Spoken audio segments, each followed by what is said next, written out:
د بخاري شریف روایت دی، دوه روایت په دې حق راغلي.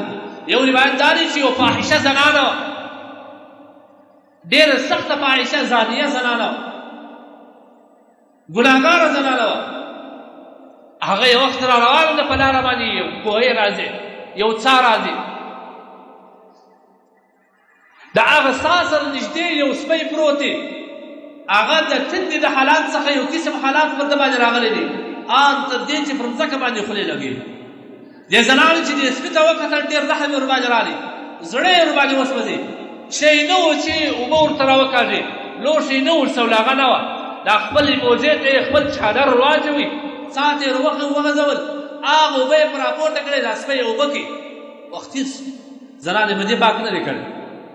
یو وخت زنانه وفاتېږي، د قیامت په ورځ به د الله رسول فرمایي دغه زنانو به راسي د الله حضور ته، په ټوله عملنامه کې به نیک عمل نه وي. دا فاحشه زانیه زنانه ده، خو الله جل جلاله به په علی الاعلان باندې وایي چې د دې د مغفرت اعلان ما کړی دی. الله جل جلاله څخه به پوښتنه وشي چې لا دا خو فاحشه زنانه وه، دا خو زانیه وه، دا خو ټول کلی یې برباد کړی و. الله وایي دې یو ورځ ما پر مخلوق رحم وکړي، ما ته شرم راځي چې پر دې رحم نه وکړي، ما ته شرم راځي چې پر دې رحم نه وکړي.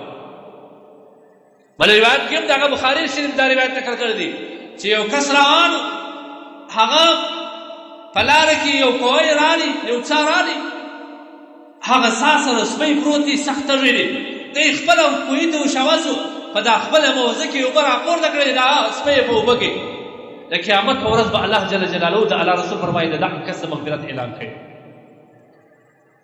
چې د الله د مخلوق، هغه مردار مخلوق سپی چې هغه که په لوښي کې خوله ووهي، اووه وارې به دا لوښی مینځي، اووه وارې به دا لوښی مینځي. هغه مخلوق سره که چا د رحم او د شفقت معامله وکړل، د قیامت ورځ الله جل جلاله هغه د مغفرت اعلان کوي. نن د الله هغه مخلوق چې الله تر ټولو زیات مکرم دی، الله وایي تر ټولو زیات نږدې مکرم ما ته بني آدم دی. د هغه بني آدم سره سر عام ظلم شروع دی، سر عام عداوت سره شروع دی، سر عام بریت سره شروع دی. نو پر دې مځکه باندې بیا څنګه رحم وشي، پر دې مځکه باندې بیا څنګه نرمي راشي، پر دې مځکه باندې بیا څنګه د مسلمانانو حالات سم شي.